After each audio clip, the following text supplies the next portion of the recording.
Excuse me?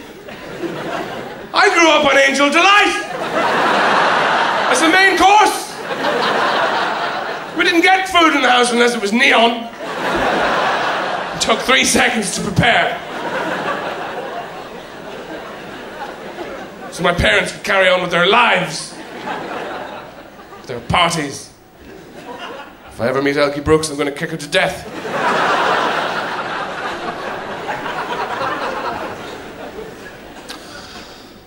I mean, I'm jealous, hugely jealous of my parents' generation.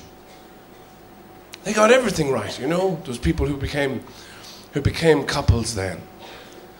And the couples, that's another thing. Nobody tells you this, that you get couples as friends at a certain age. Because of children. You know, your child decides they want to play with another child, so you have to meet the owner. And have it round to your place to eat your stuff.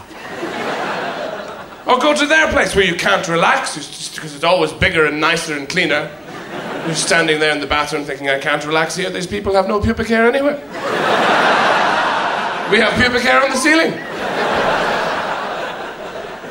And they're so incredibly competitive, you know? All this stuff when you arrive. This is the hall, this is the kitchen, this is the living room. I know. This is a Smeg fridge. The whole house is made of Smeg. We're made of Smeg, aren't we, Roy? Yes. Julian's very happy in the local school, in the little grove, in the little arcade there, the little parish school. Multi-denominational, of course. Rastafarian nuns, Zen nuns, they're all there. 18 teachers to a child, each one with its own laptop. Direct access to the Pentagon. And I just think, I don't need all this competition, all right? I only came here because you said you had a fucking chicken.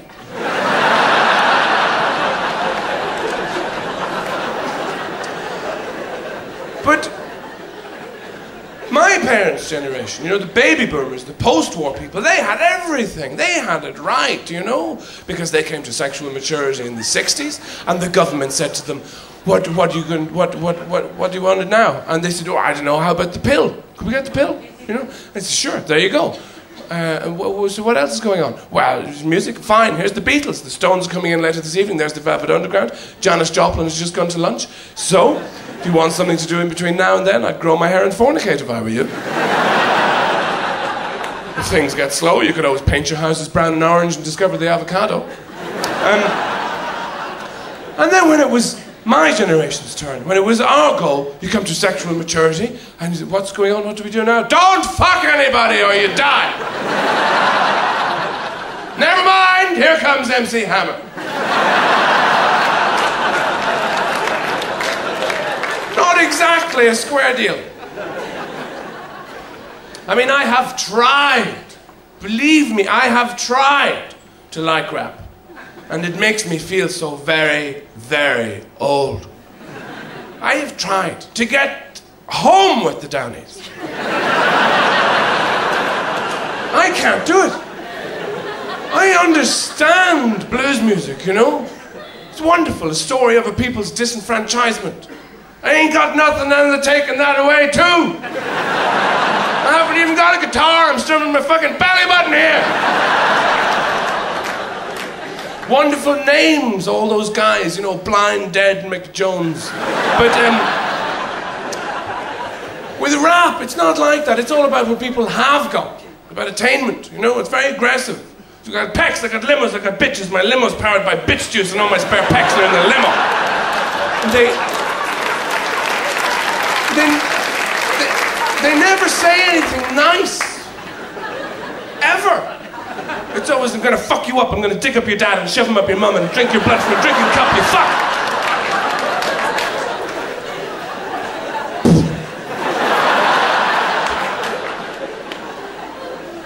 Where is the dignity in that?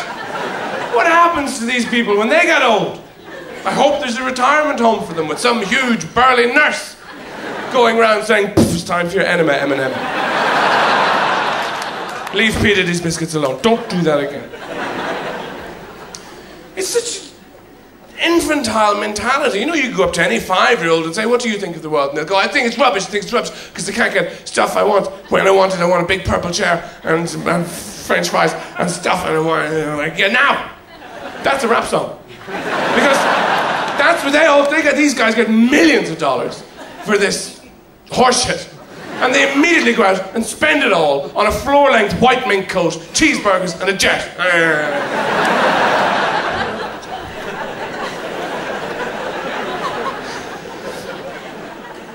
I was in this bar a couple of years ago. I will never forget this. It was called, I don't know, this song came on rather. And it was because the bar was terrific, it was empty, you know. I went in, I had a paper or a book with me, I just wanted an hour, you know, to sit and be. And it was wonderful, nothing nicer than an empty bar. And then this song came on. I will never forget it. It was called The Funk Soul Brother. I'll always remember that because it was also all of the lyrics. And it was that school of songwriting, you know, very easy on the words in case they get wasted. I don't know what, there's a shortage. And it sounded like 1,000,000 fire engines chasing 10 million ambulances through a war zone, and it was played at a volume that made the empty chair beside me bleed. And it went, The Funk Soul Brother, right about now. Yeah, it's the Funk Soul Brother. Check it out. It's Funk Soul Brother, essentially. He's coming at you. It's the Funk Soul Brother. And after a while, I began to penetrate the meaning of this song, you know. I gathered that somebody was about to arrive, and everybody else was terribly excited. Maybe he was bringing cake or something, they didn't say. But you see, the thing is, he wasn't there yet. That was the hook. And I'm not saying it's a bad song, you know, or anything like that. All I'm saying is that you could get, I don't know, a broom, say, and dip it in some brake fluid and put the other end up my arse and stick me on a trampoline in a moving lift, and I would write a better song on the wall. That's all I'm saying.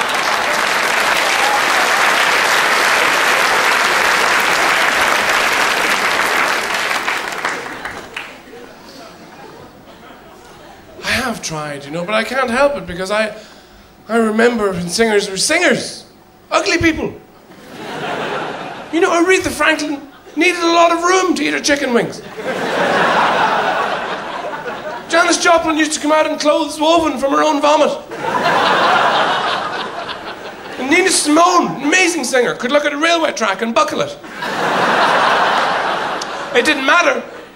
They were beautiful people because of what they could do.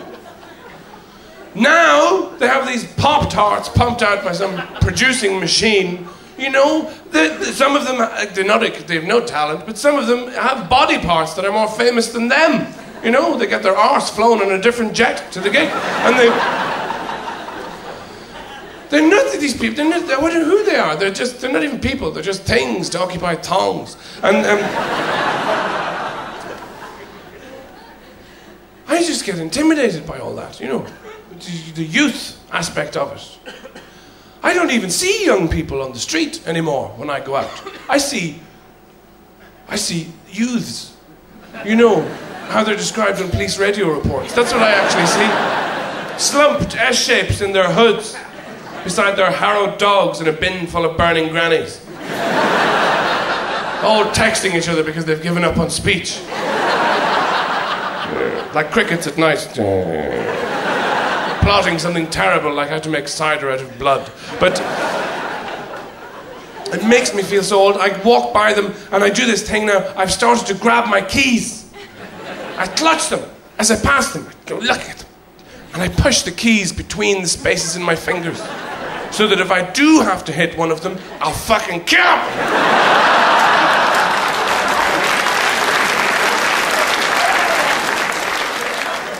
In that bar, the very nice young lady who served me, she had all the facial jewellery and everything, you know, the knuckle dusters and stair rods and nails of Christ in there. And even their clothes intimidate me. Her t-shirt said Mongoloid Porn Inferno. And all I could think was, that sounds like such a busy evening, you know.